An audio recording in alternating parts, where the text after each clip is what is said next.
जय विश्वनाथ महादेव ज्योतिष परामर्श केंद्र काशी वाराणसी से आज हम जानेंगे अक्षय नवमी के बारे में। क्या है अक्षय नवमी का महत्व और कब यह अक्षय नवमी का व्रत किया जाता है। सर्वप्रथम कार्तिक शुक्ल पक्ष नवमी तिथि को अक्षय नवमी एवं आंवला नवमी के नाम से जाना जाता है। इस तिथि का बहुत ही महत्वपूर्ण माना जाता है। इस तिथि पर हर वर्ष आंवला नवमी का व्रत भी रखा जाता है तथा इसके साथ साथ कार्तिक का महीना जो होता है वह भगवान श्री हरि नारायण को अति प्रिय होता है और इस महीने में जो स्त्रियां जो हैं सूर्योदय से पूर्व गंगा स्नान करके आंवले के वृक्ष में जाकर के भगवान श्री हरि के स्वरूप का दर्शन करते हुए उनके नाम उच्चारण करते हुए पूजन विधि विधान के साथ करती हैं। उसी प्रकार जब नवमी तिथि आती है कार्तिक शुक्ल पक्ष की, तो उस दिन भगवान श्री नारायण के साथ साथ भगवान श्री शिव का भी उस आंवले में वास माना जाता है।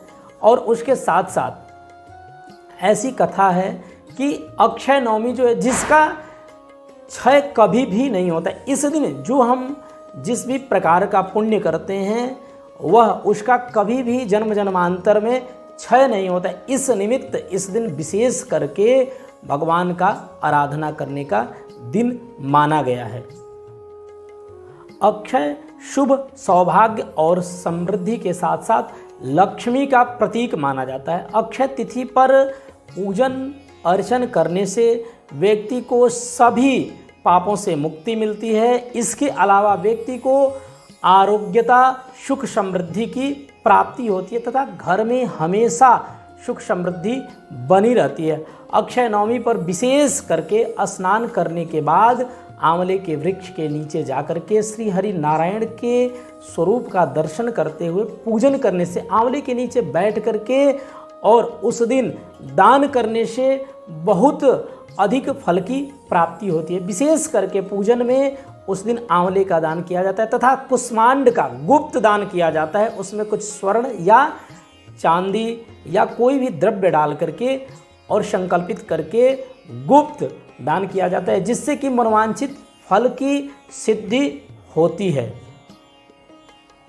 इस नवमी के बारे में शास्त्रों में बताया गया कि जिस इच्छा के निमित्त आराधना और पूजन किया जाता है उस इच्छा की पूर्ति होती है, इसीलिए इसे इच्छा नवमी के नाम से भी जाना जाता है। इस दिन विशेष कार्य करने के लिए जैसे आंवले के नीचे जाकर के भोजन बना करके और पूरे परिवार के साथ बैठ करके भोजन करने से एवं ब्राह्मण को और गौ को भोजन कराने से अनंत गुना फल प्राप्त होता है। उसके साथ साथ आंवले के नीचे बैठ करके शुद्ध सात्विक आहार भोजन बना करके और भोजन करने से, भोजन में विशेष करके मीठा अवश्य बनाना चाहिए, खीर इत्यादि बनाने से भगवान श्री हरि की कृपा प्राप्त होती है और इस अक्षय नवमी का पूर्ण फल की प्राप्ति होती है। उसके साथ साथ घर में संतान की वृद्धि होती है, मनोवांछित फल की प्राप्ति होती है और समस्त सुख समृद्धि घर में निरंतर बना रहता है।